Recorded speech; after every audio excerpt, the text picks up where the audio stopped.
ये दाग दाग उजाला, ये शब गजीदा सहर, वो इंतजार था जिसका, ये वो सहर तो नहीं। ये शब गजीदा सहर। दरअसल फैज साहब ने ये नज्म सुबह आज़ादी अगस्त 1947 शीर्षक से लिखी थी, जिसका मतलब है कि कैसी दागदार रोशनी के साथ निकली है ये सुबह, जिसमें कुछ दिखाई नहीं दे रहा। हमें जिस सुबह का इंतजार था ये वो सुबह तो नहीं। बेशक फैज ने ये नज्म पाकिस्तान के हालात से दुखी होकर लिखी थी, लेकिन आज हिंदुस्तान के हालात पर भी ये बिल्कुल सटीक बैठ रही है। शायद इसीलिए कहा जाता है कि कोई भी कवि या शायर या लेखक समय और सरहदों का मोहताज नहीं होता। लेकिन ये कितनी अजीब बात है कि हिंदुस्तान और पाकिस्तान दोनों ही मुल्कों के अजीम शायर फैज अहमद फैज को न पाकिस्तान की तंगदिली ने पहचाना और न ही हिंदुस्तान की तंगदिली पहचान रही है। फैज एक बार फिर सत्ता की आंखों में खटक रहे हैं, लेकिन इस बार उनकी इस नायाब नज्म हम देखेंगे ने सत्ता के पेट में मरोड़ उठा दी है। इस नज्म में एक लाइन है, बस नाम रहेगा अल्लाह का, और दूसरी लाइन है, जब अर्ज़े खुदा के काबे से सब बुत उठवाए जाएंगे। इन दोनों लाइनों के पहले और बाद में भी फैज साहब ने बहुत कुछ लिखा है जो हुकूमत के खिलाफ जाती है, लेकिन हिंदुस्तान में दक्षिण पंथियों को सिर्फ उन्हीं दोनों लाइनों से ऐसी तकलीफ हुई कि अब इसकी तफ्तीश की जा रही है कि कहीं फैज ने हिंदू विरोधी नज्म तो नहीं लिखी। तो हिंदू धर्म के ठेकेदारों की इस शिकायत पर और उस पर हो रही सियासत पर और साथ ही नागरिकता कानून को इससे जोड़कर कैसे देखा जा रहा है, इन सब पर हम आगे बात करेंगे। लेकिन उससे पहले आइए जरा फैज साहब की उस नज्म को देख और सुन लेते हैं। लाजिम है कि हम भी देखेंगे वो दिन की जिसका वादा है, जो लौह अज़ल पे लिखा है, जब जुल्म सितम के कोहेगरा रूई की तरह उड़ जाएंगे। हम महकूमों के पांव तले ये धरती धड़ धड़ धड़केगी, और अहले हकम के सर ऊपर जब बिजली कड़कड़ कड़केगी। जब अर्ज़े खुदा के काबे से सब बुत उठवाए जाएंगे, हम अहले सफ़ा मरदूद हरम मसनद पे बिछाए जाएंगे। सब ताज उछाले जाएंगे, सब तख्त गिराए जाएंगे, बस नाम रहेगा अल्लाह का, जो गायब भी है हाजिर भी, जो मंजर भी है नाजिर भी। उठेगा अनल हक का नारा, जो मैं भी हूँ और तुम भी हो, और राज करेगी खल्क़ खुदा, जो मैं भी हूँ और तुम भी हो। जी हाँ, फैज ने 1979 में ये नज्म तब लिखी थी जब पाकिस्तान में जनरल जियाउल हक ने जनता की चुनी हुई सरकार का तख्ता पलटकर अपनी सत्ता स्थापित कर ली थी। लेकिन दुनिया में ये नज्म चर्चित हुई 1985 में, जब सैन्य तानाशाह जियाउल हक ने मुल्क में कुछ पाबंदियां लगा दी थी, जैसे औरतों का साड़ी पहनना और फैज के कलाम को गाना। तब गजल गायिका इकबाल बानो ने इसकी मुखालफत का ऐलान किया और लाहौर के अलहम्रा आर्ट्स काउंसिल के ऑडिटोरियम में इस नज्म को गाकर हमेशा के लिए अमर कर दिया। साड़ी पहने हुए इकबाल बानो ने कहा, देखिए हम तो फैज का कलाम गाएंगे, और अगर हमें गिरफ्तार किया जाए तो मैं साजिंदों के साथ किया जाए, जिससे हम जेल में भी फैज को गाकर हुक्मरानों को सुना सकें। लिखी थी। इस नज्म की एक लाइन है, सब ताज उछाले जाएंगे, सब तख्त गिराए जाएंगे। जैसे ही इकबाल बानो ने इसे गाया तो 50,000 लोगों की तालियों से स्टेडियम गूंज उठा। तकरीबन 10 मिनट तक तालियों की गड़गड़ाहट सुनाई दी। आज फैज की इसी नज्म को हिंदुस्तानी आवाम भी सड़कों पर निकलकर गा रही है और हुक्मरान परेशान है। दरअसल कुछ दिनों पहले IIT कानपुर के छात्रों ने फैज साहब के इस नज्म का गान किया था।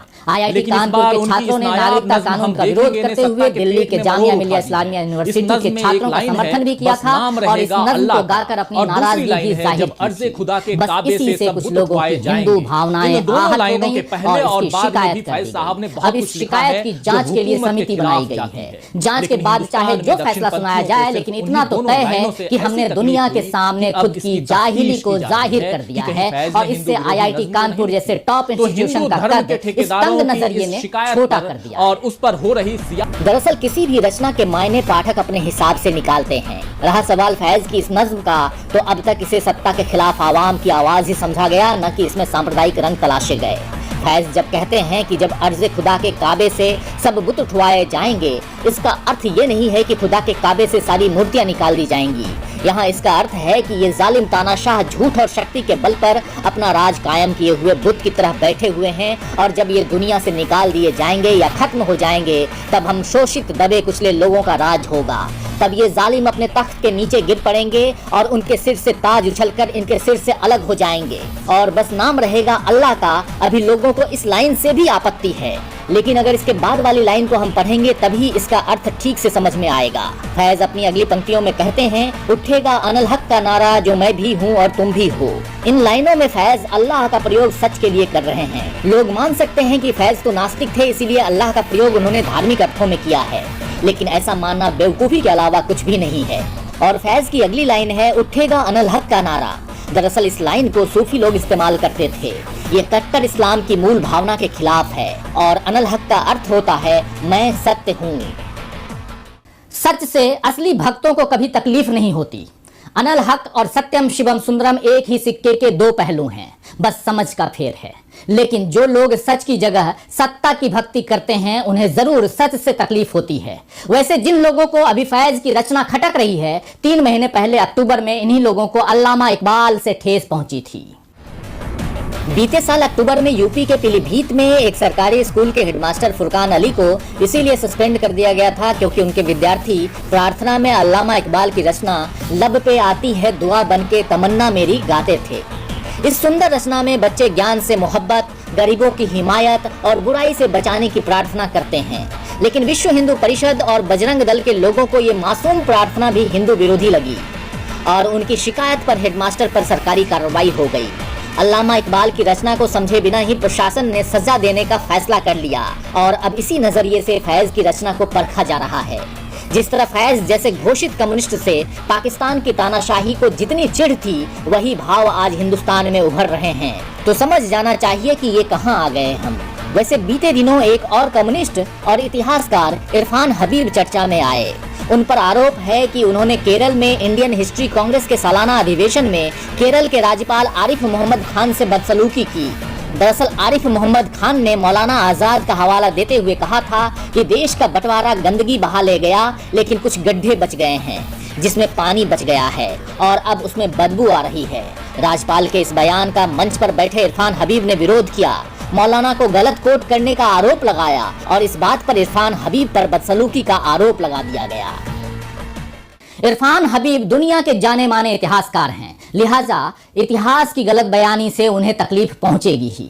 दरअसल नागरिकता कानून को लेकर इस वक्त पूरे देश में जनता मुखालफत पर उतर आई है, लेकिन मोदी सरकार जनता के इस गुस्से को समझने की जगह देश भर में इसके समर्थन के लिए कार्यक्रम करवा रही है और इसी सिलसिले में रैली को संबोधित करते हुए गृह मंत्री अमित शाह ने साफ कर दिया कि सरकार का इरादा क्या है। नागरिकता कानून पर इस वक्त पूरे देश में विरोध हो रहा है। जनता के साथ साथ कई राजनीतिक दल इसका विरोध कर रहे हैं, लेकिन राजस्थान के जोधपुर में केंद्रीय गृह मंत्री अमित शाह ने रैली में साफ साफ कहा कि चाहे सारे विपक्षी नागरिकता संशोधन कानून के खिलाफ एकजुट हो जाएं, लेकिन भाजपा अपने इस फैसले पर 1 इंच भी पीछे नहीं हटेगी। तो सरकार जनता की नाराजगी को अनदेखा कर रही है, साथ ही इस विरोध को विपक्षी दलों का सियासी पैंतरा बता रही है। हद तो ये है कि इस विरोध को हिंदू मुस्लिम रंग दिया जा रहा है, जबकि जनता धर्म और संप्रदाय को पीछे छोड़ते हुए संविधान को बचाने की खातिर सड़कों पर है। फैज के साथ पाकिस्तान के एक और मशहूर शायर हबीब जालिब की रचना दस्तूर को भी लोग खूब गा रहे हैं। ये संयोग ही है कि 1962 में पाकिस्तान के तत्कालीन तानाशाह जनरल अयूब खान ने एक नया संविधान लागू किया था। इसी के विरोध में हबीब जालिब ने ये नज्म लिखी थी और अब न्यू इंडिया बनाने वाले संविधान से जो छेड़खानी कर रहे हैं, उनके विरोध में हबीब की रचना का पाठ हो रहा है। हबीब जालिब कहते थे कि 2 ही दरबार होते हैं, एक सत्ता का दरबार और दूसरा जनता का दरबार। तो इस वक्त भारत में सत्ता के दरबार से जनता के दरबार का मुकाबला चल रहा है। वैसे गृह मंत्री अमित शाह के 1 इंच वाले बयान से महाभारत में दुर्योधन की जिद याद आती है। कृष्ण ने महाभारत में जिस धर्म और कर्म का ज्ञान दिया था, सत्ताधीशों को वो तब भी नागवार गुजरा था और शायद आज भी ऐसा ही हो रहा है। और जिस तरह आज फैज अहमद फैज हुक्मरानों को खटक रहे हैं, अगर कबीर या तुलसी इस दौर में होते तो ट्रोल आर्मी उन्हें भी नहीं बख्शती। कबीर ने अपने दोहों के जरिए कट्टरपंथियों की जमकर खबर ली थी। पाहन पूजे हरि मिले तो मैं पूजू पहाड़, पाते यह चाकी भली पीस खाए संसार। इस दोहे से जहां उन्होंने हिंदू धर्म में आडंबर करने वालों की आलोचना की, तो वही कांकर पाथर जोड़ी के मस्जिद लई बनाए, ता चढ़ी मुल्ला बांग दे क्या बहरा हुआ खुदाए। और इस दोहे से मुस्लिम कट्टरपंथियों पर भी उन्होंने जमकर कटाक्ष किया। धार्मिक कट्टरता छोड़कर कबीर ने तर्कवादी और मानवीय मूल्यों को सबसे ऊपर रखा। इसी तरह रामचरितमानस लिखने वाले तुलसीदास जी ने लिखा है कि धुत कहो अवधुत कहो रजपुत कहो जुल्हा कहो कोऊ, काहू की बेटी सो बेटा न ब्याहर, काहू की जाति बिगाड़ न सोऊ। तुलसी सरनाम गुलाम है राम को, जाको रुचे सो कहे कछु ओ, मांगी के खेबो मसित में सोइबो, लेने को एक न देने को दो। तुलसीदास जी की इन लाइनों का अर्थ है कि चाहे कोई धूर्त कहे, परमहंस कहे, राजपूत कहे या जुलाहा कहे, मुझे किसी की बेटी से तो बेटे का ब्याह करवाना नहीं है और न ही मैं किसी से संपर्क रखकर उसकी जाति बिगाड़ूंगा। तुलसीदास तो राम का प्रसिद्ध गुलाम है, जिसे जो ठीक लगे वो कहे। मुझे तो मांग के खाना है, मस्जिद में सोना है, न किसी से एक लेना है न दो देना है। अब क्या मस्जिद में सोने की बात करने वाले तुलसीदास को आज के रामलला भक्त राम विरोधी या हिंदू विरोधी कहेंगे, या फिर यह साबित करेंगे कि तुलसीदास ने ऐसा क्यों लिखा, किन परिस्थितियों में लिखा? अब जब वे ऐसा करने की जहमत उठा सकते हैं तो फैज की रचना को पढ़ने और समझने की तकलीफ भी उठा ही लें, ताकि जरूरी मसलों की जगह बिना मतलब के बवाल खड़े न हो। वैसे आज के माहौल पर फैज साहब का ही एक शेर सटीक बैठता है कि वो बात सारे फसाने में जिसका जिक्र न था, वो बात सारे फसाने में जिसका जिक्र न था, वो बात उनको बहुत नागवार गुजरी है। तो आज के लिए बस इतना ही, फिर मिलेंगे खबरों के नए आईने के साथ। तब तक देखते रहिए डीवी लाइव। नमस्कार।